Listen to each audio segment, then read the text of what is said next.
امام ہیں 297 ہجری میں فوت ہونے والے امام محمد بن عثمان بن ابی شیبہ، محمد بن عثمان بن ابی شیبہ رحمہ اللہ، ان کی کتاب ہے کتاب العرش، اس میں وہ لکھتے ہیں ذکروا ان الجہمیۃ یقولون، جہمیہ کا عقیدہ نقل کرتے ہوئے جہاں انہوں نے عرش کا انکار کیا، جہاں انہوں نے اور بہت ساری باتوں کا انکار کیا، وَأَن يَكُونَ اللَّهُ فَوْقَهُ وَأَن يَكُونَ اللَّهُ فَوْقَهُ، جہمیہ نے انکار کیا ہے کہ اللہ بلند ہے عرش کے اوپر، اللہ کی بلندی کا کس نے انکار کیا ہے؟ جہمیہ نے انکار کیا ہے۔ وہ فرماتے ہیں فسرت العلماء وهو معكم یعنی بعلمه، امام عثمان محمد بن عثمان بن ابی شیبہ رحمہ اللہ تعالیٰ 297 ہجری میں جو فوت ہوئے ہیں، ان کا فیصلہ کیا ہے؟ علماء نے بالاتفاق اس کی تفسیر کی ہے، وَهُوَ مَعَكُمْ کی تفسیر مرزا صاحب علماء نے کیا کی ہے؟ بعلمہ، مراد کیا ہے؟ اللہ تبارک و تعالیٰ تمہارے ساتھ یا ان کے ساتھ مخلوق کے ساتھ ہے اپنے علم کے اعتبار سے، ذات کے اعتبار سے نہیں، علم کے اعتبار سے، یہ تفسیر سلف صالحین کی ہے۔ اب آگے آتے ہیں امام محمد بن جریر الطبری رحمہ اللہ تعالیٰ، امام المفسرین، سب سے پہلی تفسیر بالباسور مکمل جو ضبط کی اور جمع کیا اس کو، وہ امام محمد بن جریر الطبری رحمہ اہل سنت کے بلند پایا امام، جن کے بارے میں امام ابن خزیمہ جیسا، امام بخاری رحمہ اللہ کے پلے کے امام ابن خزیمہ، امام الائمہ کہا جاتا انہیں، امام بخاری کے شاگرد بھی ہیں اور استاذ بھی ہیں، امام ابن خزیمہ، وہ فرماتے ہیں کہ امام طبری رحمہ اللہ کی تفسیر کو لے لو جہاں سے ملتی ہے، جیسے ملتی ہے اس کو ضرور لو۔ فرماتے ہیں اس جیسی کتاب دنیا میں کوئی نہیں ہے، اس جیسی کوئی کتاب تفسیر میں ہے ہی نہیں اور واقعی نہیں ہے۔ امام المفسرین ایسے تھوڑا لقب ہے۔ وہ کیا فرماتے ہیں؟ یہ 310 ہجری میں فوت ہوئے، اب 34 صدی ہجری میں ہم چلے گئے مرزا صاحب، 310 ہجری میں فوت ہوئے امام طبری رحمہ اللہ۔ وہ فرماتے ہیں کہ وَهُوَ مَعَكُمْ أَيْنَمَا كُنْتُمْ، اللہ جہاں بھی تم ہوتے تمہارے ساتھ ہوتا ہے۔ فرماتے ہیں هُوَ شَاهِدٌ لَكُمْ أَيُّهَا النَّاسُ أَيْنَمَا كُنْتُمْ، مراد کیا ہے اللہ کے ساتھ ہونے کی؟ لوگوں تم جہاں بھی ہوتے ہو اللہ تمہیں دیکھ رہا ہوتا ہے، يَعْلَمُكُمْ تمہیں جان رہا ہوتا ہے، وَيَعْلَمُ أَعْمَالَكُمْ تمہارے اعمال کو بھی جان رہا ہوتا ہے، وَهُوَ عَلَىٰ عَرْشِهِ فَوْقَ سَبْعِ سَمَاوَاتِ، اس کی ذات عرش پر مستوی ہے، ساتوں آسمانوں سے اوپر ہے۔ یہ اہل سنت کا عقیدہ ہے مرزا صاحب، یہ اہل سنت کا عقیدہ ہے۔ اسی طرح وہ فرماتے ہیں الم تر ان اللہ یعلم ما فی السماوات و ما فی الارض وهو رابعهم، جو آپ کہتے ہیں نا تیسرے کا چوتھا اللہ ہوتا ہے، چوتھے کے ساتھ پانچواں چھٹا اللہ ہوتا ہے، تو ان آیات سے کیا مراد ہے؟ فرماتے ہیں کہ بمعنی مشاہدہم بعلمہ وهو علی عرشہ، اللہ تبارک و تعالیٰ، اس کا معنی کیا ہے؟ اللہ ساتھ ہوتا ہے، عرش پر ہوتے ہوئے بھی دیکھ رہا ہوتا ہے، یہ مراد ہے مرزا صاحب۔ اسی طرح آگے 324 ہجری میں فوت ہوئے ہیں امام ابو الحسن الاشعری رحمہ اللہ تعالی، وہ فرماتے ہیں کہ وَهُوَ مَعَكُمْ أَيْنَمَا كُنْتُمْ وَفَسَّرَ بِذَلِكَ أَهْلُ الْعِلْمِ بِالتَّأْوِيلِ أَنَّ عِلْمَهُ مُحِيطٌ بِهِمْ حَيْثُ كَانُوا، کہ یہ جو آیت ہے نا کہ تم جہاں بھی ہوتے ہو اللہ تمہارے ساتھ ہوتا ہے، اہل علم جو تفسیر کے ماہرین ہیں، اہل سنت جو ہیں، ائمہ دین جو ہیں مرزا صاحب، امام ابو الحسن اشعری رحمہ اللہ 324 ہجری میں فوت ہونے والے، فرماتے ہیں کہ اتفاقی تفسیر ہے، انہوں نے کوئی اختلاف ذکر نہیں کیا، اہل علم کا ایک ہی قول ہے کہ اللہ تبارک و تعالیٰ تم جہاں بھی ہو اس کا علم تمہیں گھیرے ہوئے ہوتا ہے، اللہ علم کے اعتبار سے تمہارے ساتھ ہوتا ہے۔ امام ابو بکر الاجری رحمہ اللہ تعالیٰ بڑے عقیدے کے مشہور امام ہیں، 360 ہجری میں فوت ہوئے۔ وہ اپنی کتاب الشریعہ میں فرماتے ہیں الذی یذهب الیہ اہل العلم، اہل علم، اہل سنت، اہل عقل، اہل فہم جو ہیں وہ ایک ہی بات کہتے ہیں کہ ان اللہ عز و جل علی عرشہ فوق سماوات، اللہ عز و جل اپنے عرش پر مستوی، ساتوں آسمانوں سے اوپر ہے، وعلمہ محیط بکل شیء، ہر چیز کو گھیرے ہوئے اس کا علم ہے، قد احاط علمہ بجمیع ما خلق فی السماوات اللہ، جو بلند آسمانوں میں جو کچھ اللہ نے پیدا کیا اس کو بھی اللہ کا علم گھیرے ہوئے ہے، اور جو کچھ زمین میں ہے، جہاں بھی جو کچھ بھی ہے، اللہ تبارک و تعالیٰ کا علم انہیں محیط ہے، اللہ کا علم ہر جگہ ہے۔ اور اسی طرح وہ فرماتے ہیں کہ فَإِنْ قَالَ قَائِلٌ اِشْ يَكُونُ مَعْنَا قَوْلِهِ، فرماتے ہیں کہ اگر کوئی کہے، کوئی جہمی آپ سے کہے کہ اللہ کے اس فرمان کا پھر کیا مطلب ہے کہ مَا يَكُونُ مِن نَجْوَىٰ ثَلَاثَةٍ إِلَّا هُوَ رَابِعُهُمْ، تم تین سرگوشی کر رہے ہوتے ہو، وہ تین سرگوشی کر رہے ہوتے ہیں تو چوتھا اللہ ہوتا ہے، اس کا مراد کیا ہے؟ اس کا معنی بتاؤ، کوئی جہمی کہے گا نا آپ سے، تو وہ فرماتے ہیں قیل لہ، اس جہمی کو جواب یہ دیا جائے گا کہ علم ہو، یہاں مراد اللہ کا علم ہے. اللہ چوتھا یعنی اللہ کا علم ہوتا ہے. واللہ عز وجل علی عرشہ، اللہ عز وجل تو اپنے عرش پر مستوی ہے. وعلمہ محیط بہم، اللہ کا علم انہیں گھیرے ہوئے ہے. قضا فسرہ اہل العلم، دوبارہ پھر تاکیداً فرمایا اہل علم نے اس کی تفسیر ایسے ہی کی ہے. اہل علم اہل سنت ایسے ہی کہتے ہیں. والآیۃ یدل اولها وآخرها علی انہ العلم، فرماتے ہیں یہی آیت اگر جاہلوں جہمیوں پڑھ لیتے آپ، اس کا آغاز بھی اور اس کا اختتام بھی بتا رہا ہے کہ یہاں علم ہی مراد ہے. وہو علی عرشہ فہذا قول المسلمین، تیسری گرہ لگائی امام ابو بکر الاجری رحمہ اللہ نے. پہلے بھی کہا اہل علم کا قول ہے، پھر فرمایا اہل علم کا قول ہے. تیسرا پھر فرمایا فہذا قول المسلمین، تمام مسلمانوں کا کہنا یہی ہے کہ اللہ کا علم ساتھ ہوتا ہے، اللہ کی ذات عرش پر مستوی ہے. اللہ کے لیے مرزا صاحب آپ غور کریں، اس کو آپ بدعتی کہہ رہے تھے نا، ان لوگوں کو بدعتی کہہ رہے تھے نا، اس عقیدے کو بدعت کہہ رہے، اس عقیدے کو فتنہ کہہ رہے تھے. آگے وہ آپ کی جو عبارت جہاں پر مذاق کیا وہ میں اینڈ میں سناتا ہوں آپ کو. ابن بطہ رحمہ اللہ جو 387 ہجری میں فوت ہوئے، 387 ہجری میں امام ابن بطہ رحمہ اللہ، وہ فرماتے ہیں کہ ان اللہ علی عرشہ بائن من خلقہ، اللہ تبارک و تعالیٰ اپنے عرش پر مستوی ہے، اپنی مخلوق سے جدا ہے. وعلمہ محیط بخلقہ، اللہ کا علم اس کی تمام مخلوق کو گھیرے ہوئے ہے. اجمع المسلمون من الصحابہ والتابعین، صحابہ تابعین اس بات پر مسلمانوں کا اجماع ہے، صحابہ کا بھی تابعین کا، ان اللہ علی عرشہ، اللہ اپنے عرش پر مستوی ہے. فوق سماواتی، ساتوں آسمانوں سے بلند ہے. بائن من خلقہ، اپنی مخلوق سے جدا ہے. فاما قولہ وہو معکم، اب کسی جہمی کے ذہن میں یہ آیت آئے گی کہ وہو معکم، اللہ تو تمہارے ساتھ ہے. فہو کما قالت العلماء علمہ، تو اس کی تفسیر جیسے سارے علماء نے اتفاقی طور پر صحابہ تابعین نے کی ہے، یہ ہے کہ اللہ کا علم مراد ہے. مرزا صاحب اللہ کا علم مراد ہے، یہ سلف صالحین کا عقیدہ ہے، یہ صحابہ تابعین اور اہل سنت کا عقیدہ ہے.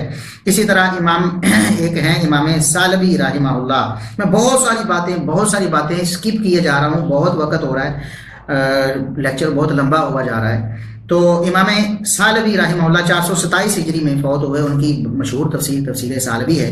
وہ فرماتے ہیں کہ اللہ کا یہ جو فرمان ہے ما یکون من نجوی ثلاثۃ الا هو رابعهم، 3 سرگوشی کریں تو چوتھا اللہ ہوتا ہے، تو الا هو رابعهم بالعلم، اللہ ان کے ساتھ چوتھا ہوتا ہے علم کے اعتبار سے، ذات کے اعتبار سے نہیں، علم کے اعتبار سے. یسمع نجواہم ویعلم فحواہم، ان کی سرگوشی کو اللہ سنتا بھی ہے، وہ جو کہنا چاہتے ہیں اللہ اسے جانتا بھی ہے، یہ مراد ہے. اور اسی طرح ایک قول یہاں رہ گیا امام ابن خزیمہ رحمہ اللہ کا، امام الائمہ ابن خزیمہ رحمہ اللہ، یہ قول ترتیب کے مطابق تو امام ابو الحسن اشعری رحمہ اللہ کے قول سے پہلے آنا چاہیے تھا، اور امام ابن جریر طبری رحمہ اللہ کے قول کے بعد آنا چاہیے تھا. تو وہ فرماتے ہیں باب ذکر الدلیل علی ان الاقرار بان اللہ عز وجل فی السماء من الایمان، کہتے ہیں اس بات کا اقرار کرنا. حدیث کون سی ہے جس سے آپ نے مذاق کیا ہے؟ آگے وہ لونڈی والی حدیث جس نے کہا تھا نا اللہ اوپر ہے، تو اس حدیث کے اوپر باب امام صاحب نے قائم کیا ہے کہ اس حدیث میں اس بات کی دلیل ہے کہ اللہ کو آسمانوں کے اوپر ماننا، اس کا اقرار کرنا، یہ ایمان کا لازمی جز ہے، یہ ایمان ہے، من الایمان، یہ ایمان ہے کہ اللہ کو عرش کے اوپر، ساتوں آسمانوں کے اوپر مانا جائے. اس سے بعد آگے 429 ہجری میں فوت ہوئے امام ابو عمر الطلمنکی، امام ابو عمر الطلمنکی رحمہ اللہ تعالی، وہ فرماتے ہیں وَأَجْمَعَ الْمُسْلِمُونَ مِنْ أَهْلِ السُنَّةِ، اہل سنت کے سارے مسلمان اجماع کیے ہوئے ہیں. مرزا صاحب اجماع امت، تواتر عملی، تواتر تفسیری آپ اسے کہیں، یہ اجماع ہے مسلمانوں کا، اہل سنت کا اجماع ہے. جہمیوں کو کون اجماع میں شامل کرتا ہے اور اہل سنت کون سمجھتا ہے؟ جہمی خارج ہے مرزا صاحب اسے.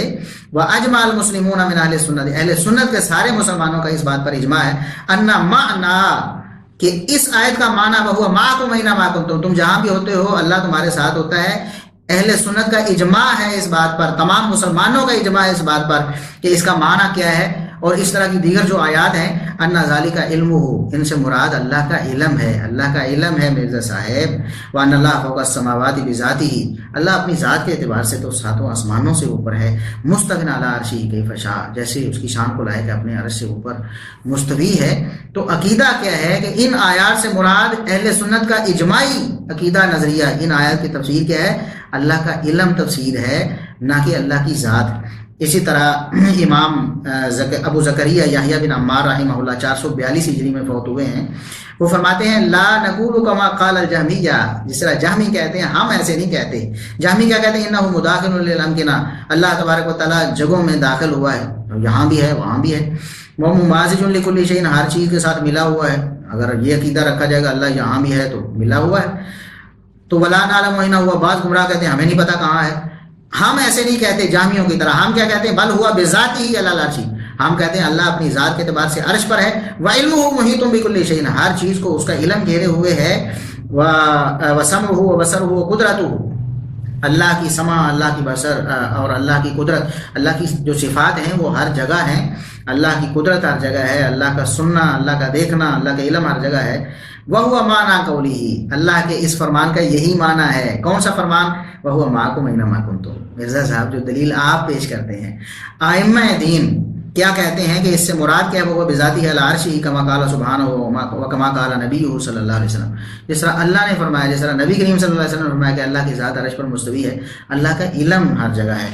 اب آئے امام بیہقی رحمہ اللہ تعالی 458 ہجری میں فوت ہوئے، 5ویں صدی ہجری جاری مرزا صاحب۔ امام بیہقی رحمہ اللہ فرماتے ہیں وفی کثیر من الآیات دلالۃ علی ابطال قول من زعم من الجہمیہ ان اللہ بذاتہ فی کل مکان، کہتے ہیں کہ جہمیہ کا جو زوم باطل ہے نا، گمراہ کن عقیدہ ہے جہمیہ کا کہ اللہ تبارک و تعالیٰ اپنی ذات کے اعتبار سے ہر جگہ ہے، اللہ تبارک و تعالیٰ یہاں بھی ہے وہاں بھی ہے، اپنی ذات کے اعتبار سے فرماتے ہیں کہ بہت ساری قرآن کی آیات اس گمراہ کن عقیدے کا رد کرتی ہیں۔ وَقَوْلُهُ، اور یہ جو فرمان جہمی اپنی دلیل بنانے کی کوشش کرتے ہیں، وہ مَعَكُمْ أَيْنَمَا كُنتُمْ، تم جہاں بھی ہوتے ہو اللہ تمہارے ساتھ ہوتا ہے۔ إِنَّمَا أَرَادَ بِهِ بِعِلْمِهِ لَا بِذَاتِهِ، اس سے مراد اللہ تبارک و تعالیٰ کی مراد یہ ہے کہ اللہ ان کے ساتھ اپنے علم کے اعتبار سے ہوتا ہے، اپنی ذات کے اعتبار سے نہیں ہوتا۔ مرزا صاحب امام بیہقی رحمہ اللہ کا عقیدہ، اسی طرح اور بھی ان کے اقوال ہیں، میں یہاں چھوڑ رہا ہوں، اسکپ کر رہا ہوں۔ امام ابن عبد البر رحمہ اللہ تعالیٰ 463 ہجری میں فوت ہوئے مرزا صاحب، امام ابن عبد البر رحمہ اللہ، تو التمہید ان کی مشہور و معروف کتاب ہے، اس میں وہ فرماتے ہیں کہ وہ اما احتجاجہم بقولہ عز وجل، جہمی لوگ جو دلیل بناتے ہیں نا فرمان باری تعالیٰ کو کہ تیسرے تین ہوتے ہو تو چوتھا اللہ ہوتا ہے، تو فلا حجت لہم فی ظاہر ھذہ الآیہ، اس آیت کے ظاہری الفاظ میں بھی ان کے لیے کوئی دلیل نہیں ہے۔ لأن علماء صحابہ و تابعین الذین حملت عنہم التاویل فی القرآن قالوا فی تاویل ھذہ الآیہ ہوا علی العرش وعلمہ فی کل مکان، کیونکہ صحابہ تابعین اور ائمہ دین جن سے یہ تفسیر نقل ہو کے ہم تک پہنچی ہے، وہ اس آیت کی تفسیر میں ایک ہی بات کہتے ہیں، وہ فرماتے ہیں اس آیت کی تفسیر ہے کہ اللہ اپنی ذات کے اعتبار سے عرش پر ہے، وعلمہ فی کل مکان، اس کا علم ہر جگہ پر ہے۔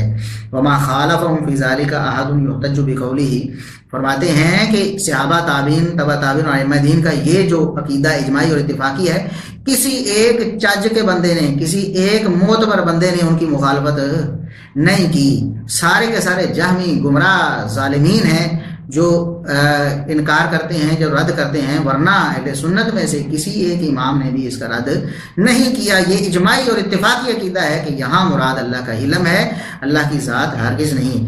امام بغوی رحمہ اللہ 510 ہجری، 6 ہجری شروع ہوگی مرزا صاحب، 510 ہجری میں فوت ہوئے امام بغوی رحمہ اللہ، وہ فرماتے ہیں ما یکون من نجوى ثلاثة الا هو رابعهم، 3 لوگوں کی سرگوشی ہوتی ہے تو چوتھا اللہ ہوتا ہے، فی العلم، علم کے اعتبار سے، امام بغوی رحمہ اللہ فرماتے ہیں علم کے اعتبار سے۔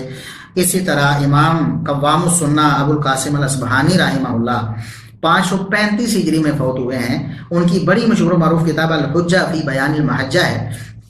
امام قوام السنہ ابو القاسم الاصبہانی 510 ہجری میں جو فوت ہوئے، وہ فرماتے ہیں فَإِن قِيلَ قَدْ تَأَوَّلْتُمْ قَوْلَهُ عَزَّ وَجَلَّ وَهُوَ مَعَكُمْ أَيْنَمَا كُنتُمْ وَحَمَلْتُهُ عَلَى الْعِلْمِ، لوگ اگر جہمی آپ سے آ کر کہیں گے کہ آپ نے اس آیت میں تعویل کر دی ہے، اہل سنت تو تعویل نہیں کرتے، تعویل تو باطل ہوتی ہے، اگر جہمی آپ سے یہ کہتے ہیں کہ تم نے اس آیت میں تعویل کر دی ہے کہ تم جہاں بھی ہوتے ہو اللہ وہاں ہوتا ہے، اور تم نے مراد لیا کہ اللہ کا علم ہوتا ہے، تو قلنا، ہم جواب کیا دیں گے، ما تأولنا ذالک، ہم نے تعویل کی کوئی نہیں، ہم نے تعویل کی کوئی نہیں ہے مرزا صاحب۔